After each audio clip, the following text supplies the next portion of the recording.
This is a short film about the Chinese and Western art as well as a short biography of Dr. Marguerite Müller-Yao.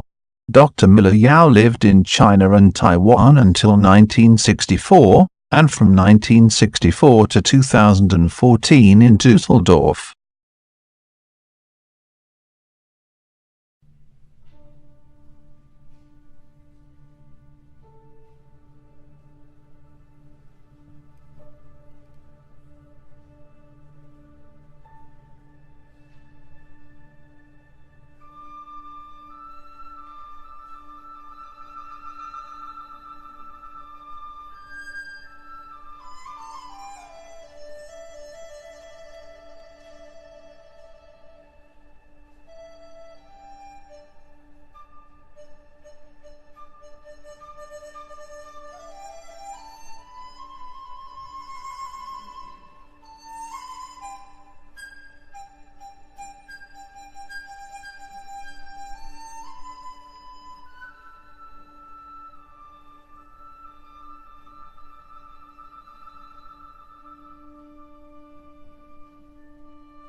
The subject of Marguerite Müller-Yao's artistic and scientific work became the attempt of a synthesis between the old traditions of China and the forms of thought and design ways of modern Western culture.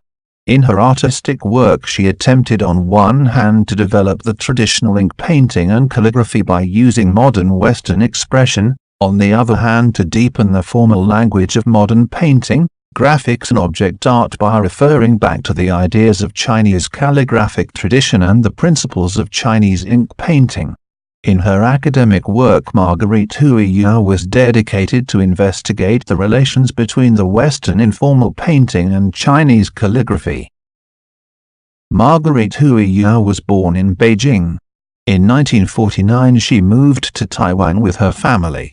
She studied for several years at the university literature, philosophy and art history and simultaneously Chinese painting, poetry, calligraphy and philosophy with Professor Peru, a cousin of the last Chinese emperor, and the professors Sun, Zikang and Wang Lingwen, where she spent 2 years as an assistant entrusted with teaching duties. 1960 Marguerite Yao came in Taipei for the first time into the public with a solo exhibition of her ink paintings. 1961 followed a solo exhibition in Hong Kong. At the same time Marguerite Yao began to give private lessons in Chinese ink painting and calligraphy.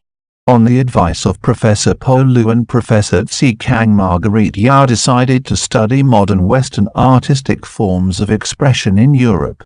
After initial orientations in Rome and Paris, she turned to Düsseldorf, where she studied from 1966 to 1974 at the Düsseldorf Art Academy, Art and Art Education, especially with Professors Joseph Fassbender and Gert Weber. In addition to her work at the art school, Marguerite Müller-Yao, who is married to a German since 1969 and has the German citizenship, studied at the University of Cologne European and Chinese art history.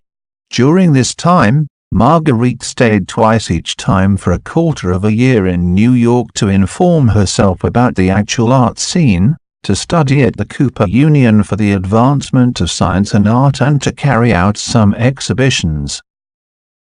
As the main themes of her artistic studies emerged gradually, the transformation of nude drawings with formal principles of calligraphy, the implementation of procedures of brush painting in technical procedures of Western printmaking, etching, especially sugar reservage technique, the transposing of Chinese painting space into a modern visual language with a very economical repertoire and a wide range of subtle white and gray values, and the development of objects, for which modern materials, plexiglass, plastic film, modern imaging techniques, X-rays, and the characteristics of kinetic art, the activation of the spectator, are connected with the ancient Chinese principles of yin and yang. Her art education studies Marguerite Müller-Yao finished in May 1974 with the Artistic State Examination, Master degree, and in November 1974 with the State Exam in Art History Science, in both cases with outstanding grades. In connection with the Artistic State Examination, Marguerite began an art historical research work of the influence of Chinese calligraphy on informal Western painting. This topic has become the subject of an art historical dissertation of Marguerite Müller-Yao at the University of Bonn. Marguerite Müller-Yao understands painting and calligraphy in the sense of Hanzhou, 12th century AD. In a scripture for the participants of her calligraphy course with the title, The Essence of Chinese Painting and Calligraphy, she writes, "After Hanzhou painting and calligraphy are brush lines, and these brush lines show the emotions of the heart. That means, they are an expression of the psyche and personality. They, painting and calligraphy, date back to before the yet unformed, that is beyond the pure spiritual form, the formless, yet further into the unconscious and the world spirit, the Tao, and one can detect them only beyond the border, that means, by the intuition and feeling that lie beyond the boundary of the rational mind. They, painting and calligraphy, are in accordance with the subtle process of creation of nature and have the same driving forces as the Tao, that means, they act through dynamic creative originality and spontaneity. It is further stated in this text that the work created by the brush is a little world in itself, containing the laws of the universe in miniature, a thought that a modern artist, Paul Klee, formulated in a similar way.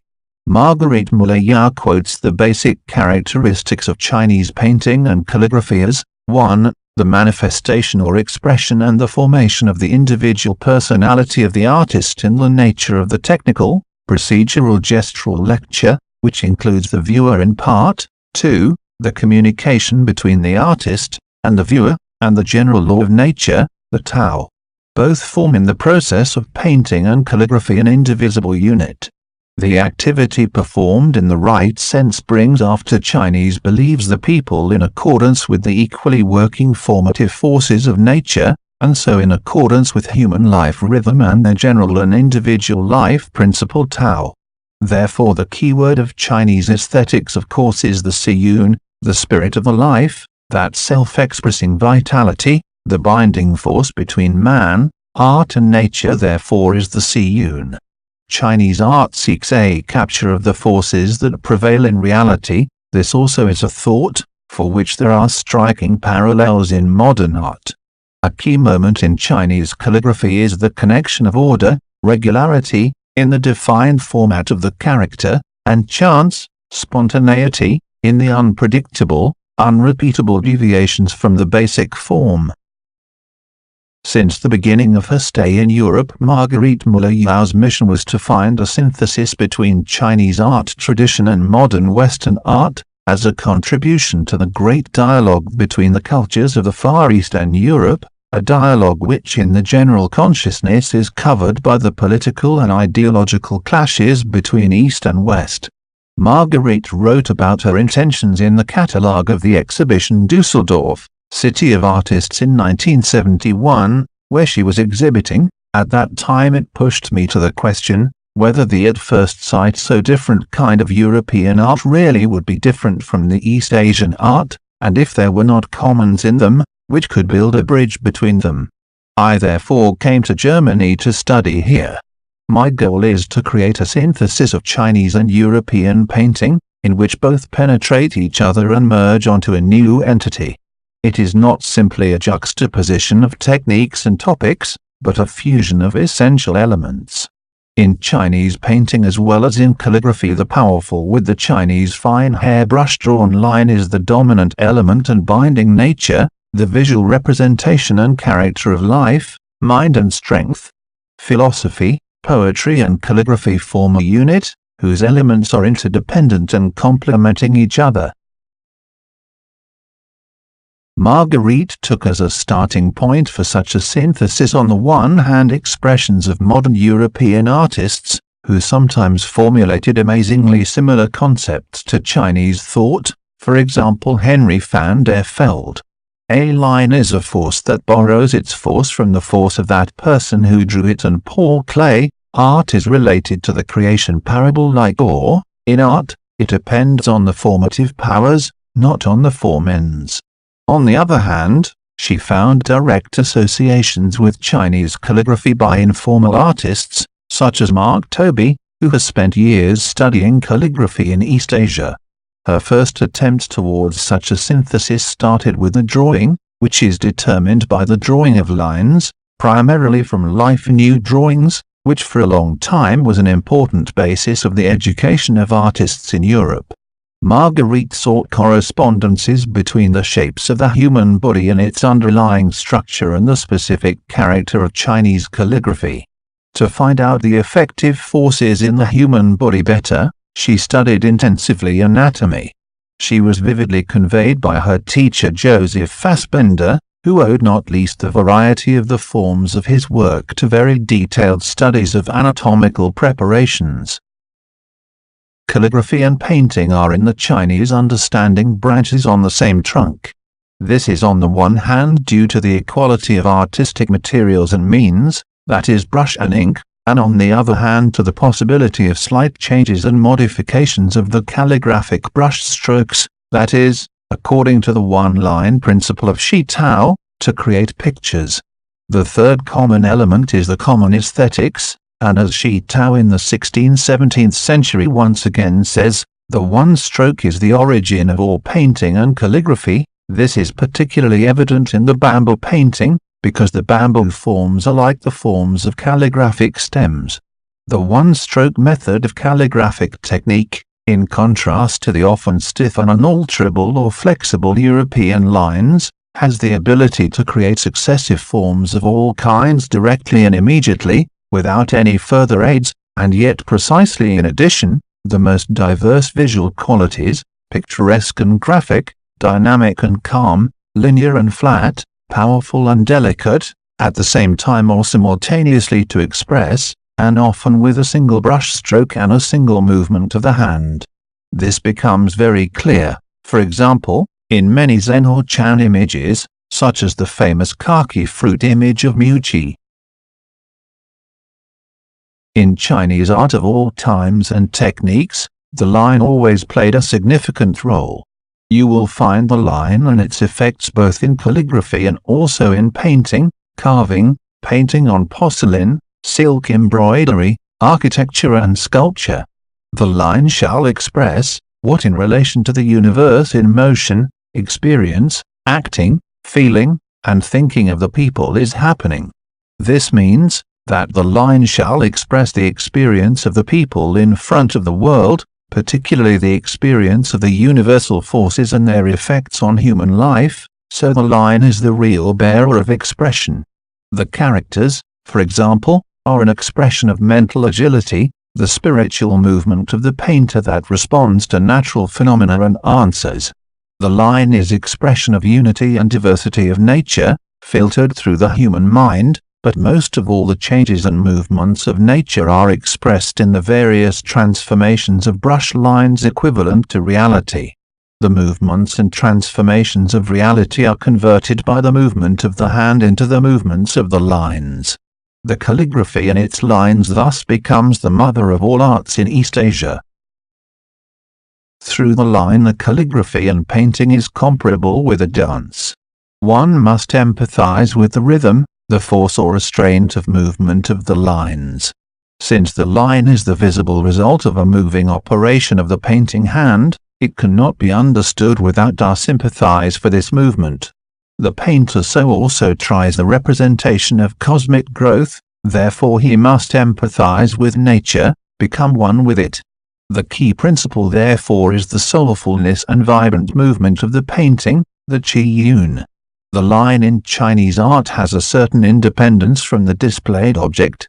It is not simple reproduction, but it attempts to make the movement possibilities and internal tensions visible. Hence the reluctance of Chinese painters to deep space, perspective and overlapping. Artistic and aesthetic principles and modes of expression are artistic thought and mind, so they often go back to the prevailing mindset, philosophy and philosophical and scientific views of a time or culture.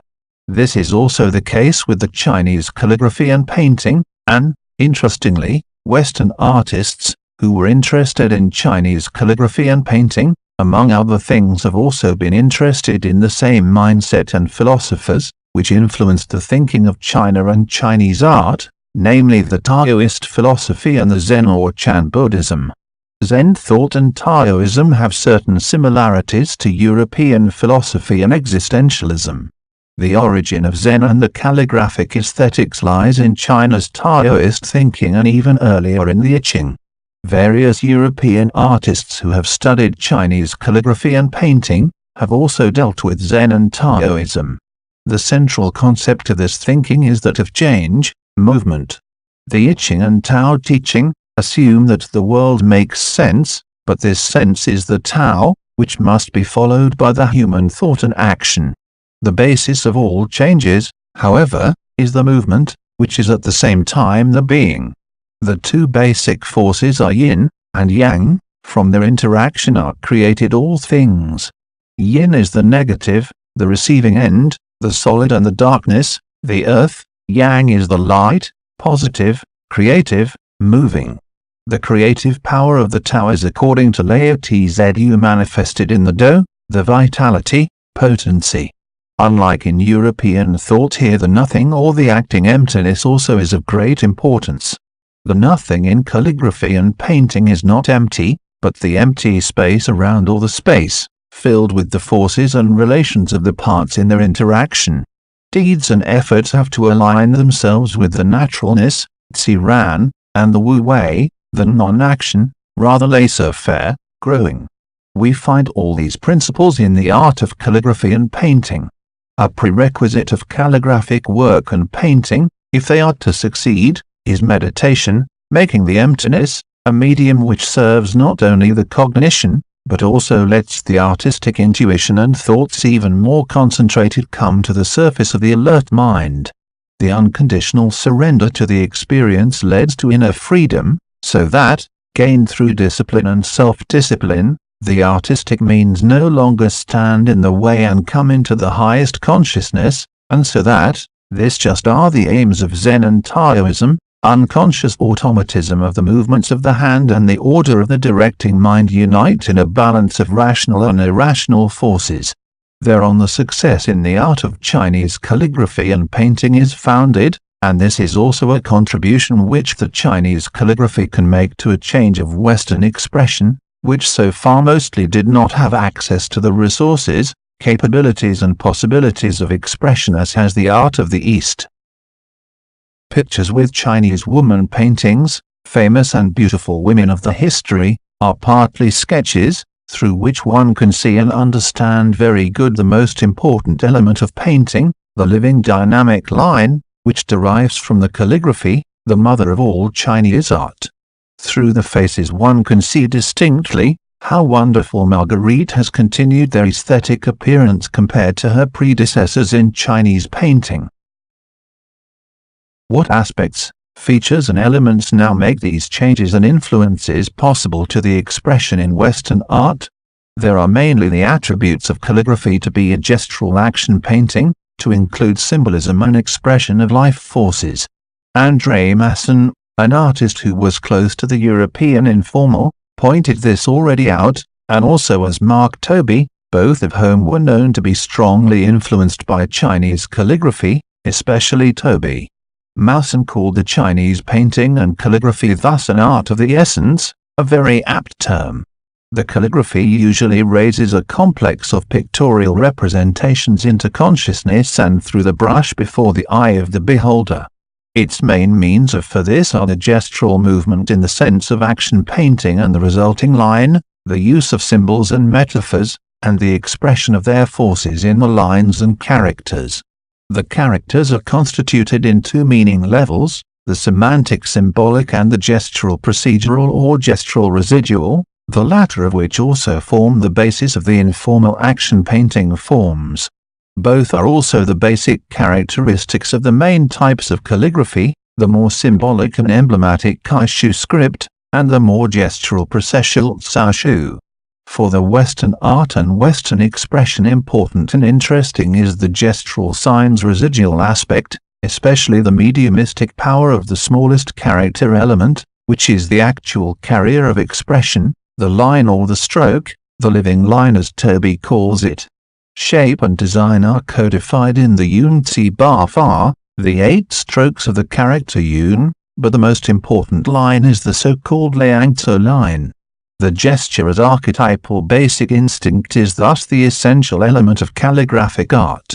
The calligraphic symbol is an irrational, automatistic dynamical residuum of a movement of the hand, and at the same time like a living creature with 3 aspects. It is an individual opinion on the semantics, or meaning, it contains the emanation of one's being in the ductus, and it is a residuum of a material structuring process. The association of life or vitality manifests itself in the Qi-Yun, of the character, the spirit of life.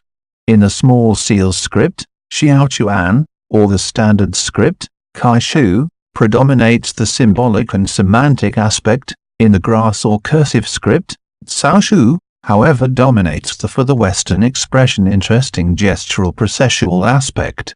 The starting point in learning calligraphy, as tedious as it may be, is always the standard script Kaishu. The Chinese brush is very flexible, It allows simultaneous movements in all directions. The rubbing of the ink is used for concentration and collection. Only the combination of talent and long practice, that is the absolute domination of the mediums, is according to Chinese thought leading to great freedom and a high artistic level. The basic rules of writing technology shall provide an optimum way of handling in the sense of dynamic, creative spontaneous activity. By raising and lowering the brush tip during the writing movement, the gathered life force is transmitted. The basic movement is thus a three-dimensional spatial movement. The so-called calligraphic ductus thus is the linear residual trace of a three-dimensional spatio-temporal brush movement and its manifestation in the form on a two-dimensional surface, wherein the three-dimensional movement in the manner and in the course of the two-dimensional residual trace for the viewer's eye is visible or palpable. This timeless and actually supercultural phenomenon of transformation of three-dimensional spatio-temporal motion into two-dimensional residual signs and forms was the reason for the special appeal of Chinese calligraphy for Western artists such, like Toby, Masson and others, and it was also for her calligraphy course.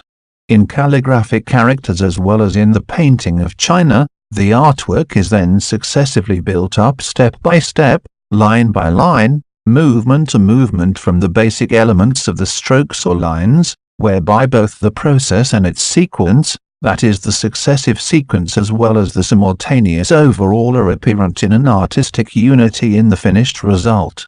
This by Shi Tao, called one-line method or one-line principle method, has not only been adopted by Western artists like Toby and Masson, but for us today in this class is just equal important for the change of Western expression. The most important feature of the Caoshu, in contrast to the standard script, is the unity of two opposite movements, the fusion of the alternating movement of the ductus with the linear gradient rhythm of the sequence structure to a vibrating overall rhythm, that makes a new unity of both forces. The crucial difference between calligraphy and Western free improvisation is the very much higher sensitivity and ability to coordinate multidimensional movements and their nervous and motoric control, with a simultaneous increase of freedom and volume potential of pictorial possibilities, which are immediately available at any time and without detour and delay. To achieve this, hereby expanding and completing the existing Western expression skills was a goal of her course. In this sense, therefore, some aesthetic principles of calligraphy are also important, such as the request of a plan before the brush, Yi Sei Bi Xian, which led to a coincidence of heart and hand, Xin Shuo Shang Ying, and which Conrad Fiedler called the correspondence between mind and exporting hand. Already Han Cho, 12th century AD, said that the creating process of calligraphy and painting is consistent with the universal being and the creative forces of nature. The main goal is the achievement of a mood and atmosphere of real life, also called living spontaneity or breath of life, Qiyun Shengdong. The assessment of strength, spontaneity and liveliness, so the aesthetic value, takes place according to the principles of bone method, Gu Fa, tendon method, Xin Fa, and meat method, Rou Fa, whereby it mainly concerns the structural brush power and the consistency of the character. The from this resulting living spontaneity, Qiyun, was already mentioned by Shi Ho, 5th century AD, in the so-called Six Principles of Painting, Shi Ho Lu Fa, as the most important feature of assessing a work of art. The calligraphy as to Chinese thought is an expression of personality as well as a medium to experience and express a transcendent being and of determination into the universal nature. On the various formal aspects one cannot go into detail here.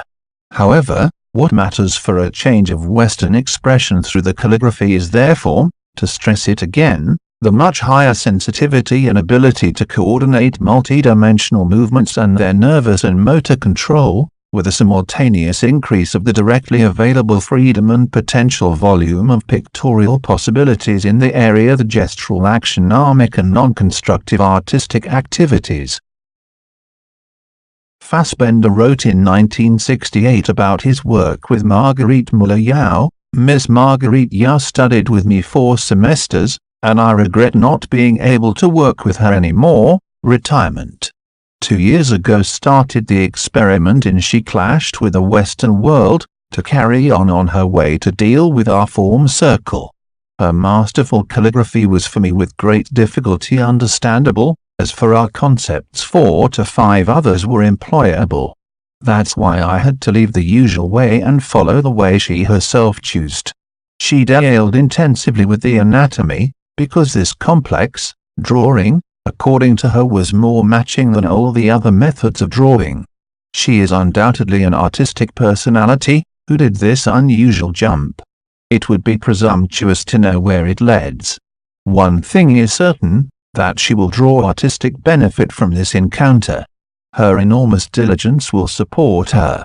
During her studies with Professor Weber, Müller-Yao turned intensively to painting. She made use of European painting technique methods and a form language related to the modern art, but relied on certain principles of Chinese philosophy. On the occasion of an exhibition of her paintings, Müller-Yao explained the development process of her visual ideas by a recourse to 2 sayings of Laozi. The pictures, which can be seen here, are connected with Chinese philosophy, with the philosophy of the Taoism of Laozi, which has always impressed me deeply. Tao, which is the sense, the meaning of the world, the way of the world, the one and eternal. The primal force, which acts in all. The Tao, the sense, creates the unit, the one, which is a horizontal line in Chinese. It means stabilizing not only in China but also in Europe. From the initial chaos to form, the order arises. The horizontal appearing here shows how the order of the world comes into appearance.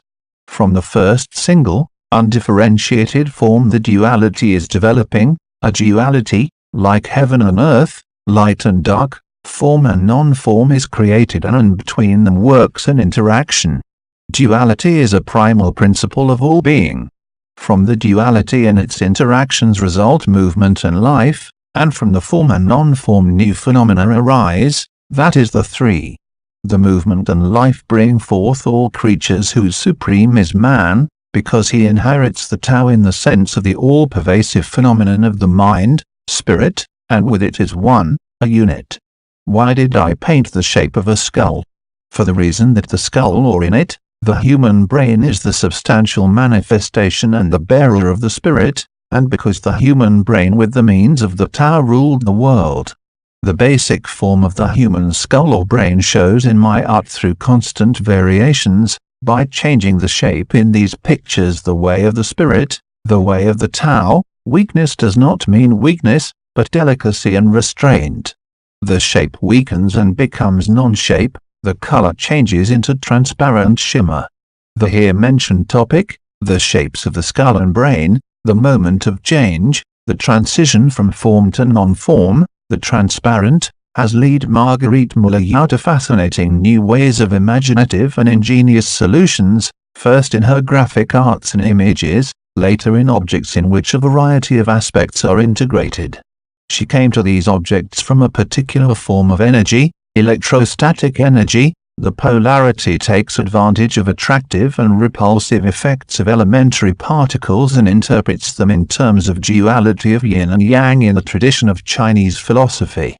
She builded boxes and submitted narrow strips of paper, confetti or dry fruit seeds on the bottom, and covered the boxes with acrylic glass and plastic wrap, which can be electrostatically charged by rubbing with the palm.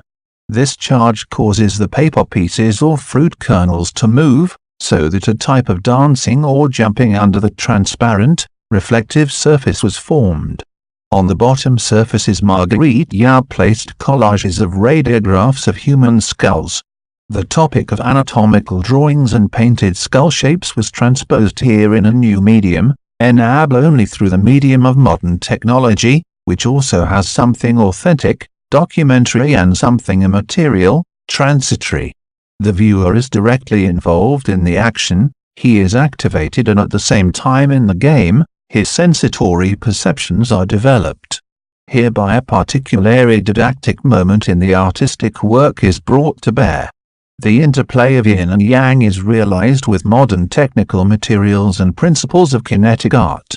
The objects can be photographically not reproduced appropriately, since the time factor, the process that takes place in the boxes, is a conditio sine qua non of the artistic effect. Only the film can give an approximate idea of this happening. But also with the calligraphy there is a similar situation. The above quoted remarks over Chinese calligraphy would be much more understandable and come out from the dark of traditionalist irrationalisms, when one can watch Müller-Yao while writing with the ink brush, while one can observe the concentration and safety of seconds of fast writing of complicated characters, where nothing can be corrected, pursued, and while one can experience how the bundled physical, mental and spiritual powers are directed to the guidance of the elastic, like a seismograph reacting brush tip. A television broadcast on 9th of September 1975 during an exhibition of Chinese calligraphy and paintings of Marguerite Müller-Yao in Dusseldorf was able to capture a surprising amount of these, to the Europeans so strange moments. The work in the Studio for Art Education in Bonn offered Marguerite Müller-Yao opportunities to find new solutions for her aim of synthesis studies and to test possible solutions and to clarify her questions in discussion with students and staff of the studio and realize her didactic intentions. Increasingly, students of the new Department of Art Science, who take the courses in art practice, work in the Studio for Art Education. Here, the activity of Marguerite Müller-Yao provides a rare opportunity to enrich the study of non-European art through appropriate practical experiments in art and deepen the understanding. In 1987 she visited with her husband on the recommendation of her doctor mother, Professor von Erberg, the ASPAS Symposium with exhibition in Kanazawa, Japan. From 1974 to 1977, Marguerite Müller-Yao taught at the Art Education Studio of the University of Bonn, where she taught Chinese calligraphy and painting as part of the art education under Professor G. H. Blex, who was also a professor at the Dusseldorf Art Academy. From 1974, after her state examination at the Art Academy Dusseldorf, Marguerite also taught at the VHS Adult Education Center Dusseldorf, first Chinese language, and then until 1995 Chinese calligraphy and painting. The course was continued from 1995 until 2000 for reasons of age by her assistant, Elba Bassler-Müller. Over the years, she had over 20 students, who learned the basics of calligraphy every week with great enthusiasm and diligence, and practiced practically on templates they had written themselves. All achieved a high level of understanding and ability, and some were able to apply these skills even in their artistic activities and thus came to new possibilities and new creative creations. From November 1990 to January 1991, the works of the students were then publicly exhibited in an exhibition at the VHS Adult Education Center in Dusseldorf. Through this exhibition, the television station Sat1 became aware of this calligraphy course, and it was recorded then in the rooms of the China Center Dusseldorf in 1992. A documentary broadcast on the course, its participants and their work, and broadcasted on television. Of course, the newspapers and media reported, as well as to all exhibitions, which Marguerite carried out over the years, about it. Again, Marguerite, as she had always intended, succeeded in building a bridge between East and West, Chinese and Western art and culture, through her art, her teaching and her scientific work in art history research. In 1995, Marguerite was presented and broadcasted with her art and a demonstration of her calligraphic art on the invitation of the WDR television in Dusseldorf in the show Here and Today. Marguerite's most important disciple, Johannes Reuter, writes in his book Now as a Reminder, Dr. Marguerite Müller-Yao. In 1991, my education began in the art of Chinese calligraphy and bamboo painting. Our collaboration lasted more than 10 years. With this book I would like to sincerely thank you that we met on our life paths and that you with me your expertise in the art of Chinese calligraphy and painting and the knowledge of the essentials shared from a Chinese Taoist perspective. As I have learned in many conversations with you, your goal is to build a bridge between the cultures of East Asia, especially your native China, and the Western European culture, East meets West. From my point of view, you have impressively and successfully implemented this transcultural bond between East and West in both China, Taiwan, and Germany. Moreover, our successful collaboration is further proof of your transcultural connection from person to person. As a teacher and master in the art of Chinese calligraphy and painting, she distinguishes what distinguishes all great teachers: her high artistic competence and her heartfelt encouragement of the student's learning path. This formed the basis of my education in the art of Chinese calligraphy and bamboo painting, and for the deep conversations about Chinese Taoist thinking. She died on the 21st of September, 2014. It is a great appreciation and joy to me today that my calligraphic and painterly works, which were significantly influenced by your teaching, fill you with joy and pride. In her memories and in her works, her heart spirit will remain alive. Her scientific texts are present in over 70 international libraries and are accessible as full text worldwide. The dissertations in German and English and others are accessible as full text at the publication server of the University Heidelberg under Müller-Yao. At Wikipedia can be found in German, DE, and English, EN, as well as on her own website comprehensive picture and text informations concerning her artistic work and her biography. Her website is www.müller-yao.de. An essential part of her life, however, was also an entrepreneurial activity at the China Center Düsseldorf, from 2003 CC Pearls GmbH, until 1987 as managing director, a jewelry company. Regrettably, through this activity it was not possible for her to devote more time and energy to the intensive pursuit of her artistic and scientific activity. Through Marguerite's close relations with the government of the Republic of China on Taiwan, her father was Minister of Transport and Communications under President Chiang Kai-shek, and her mother was a Manchu princess and cousin of the last Chinese emperor. She also had close ties and relations with ambassadors Xin and Xin from Taiwan in Bonn. She therefore attended various trade conferences in Vienna, Hawaii, Athens and London with her husband at the invitation of the consulate in Bonn from 1983 to 1990. Privately, there were lively mutual invitations to the National Day in Bonn and in her house in Düsseldorf. Her work at the China Center included participation in national and international jewelry fairs from 1975 to 2002 in Basel, Düsseldorf, Frankfurt, Munich, Hamburg, New York and other cities. In addition, from 1977 to 1994, there were many longer trips to China, Hong Kong, Taiwan, Japan, Indonesia, Australia, lasting up to a month. Further long journeys went, partly privately and partly to relatives, to the USA, to New York, Boston, Los Angeles, San Francisco, Chicago and finally Miami. Marguerite lived with her husband from 1992 to 2002, both of whom had received the American green card because Marguerite's family members live there, often for months in Miami Beach by the sea.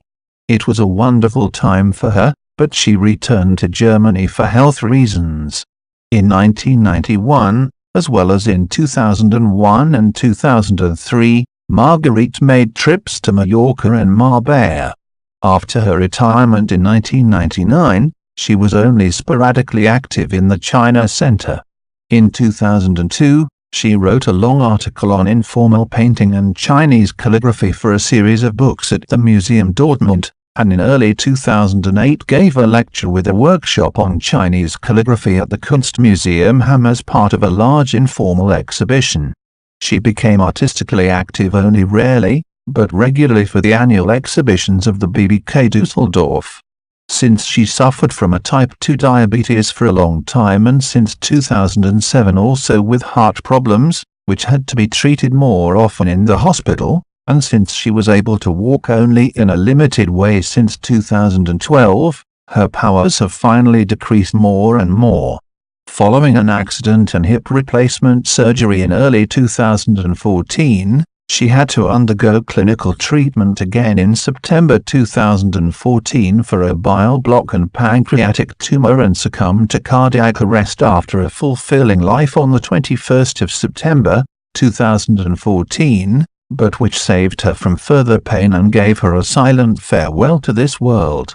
Dr. Marguerite Müller-Yao was a very strong, intelligent and artistically gifted personality with a good heart and diplomatic empathy. Her artistic achievements in Chinese and Western calligraphy and painting and her scientific works on the influence of Chinese art on the West will be remembered forever.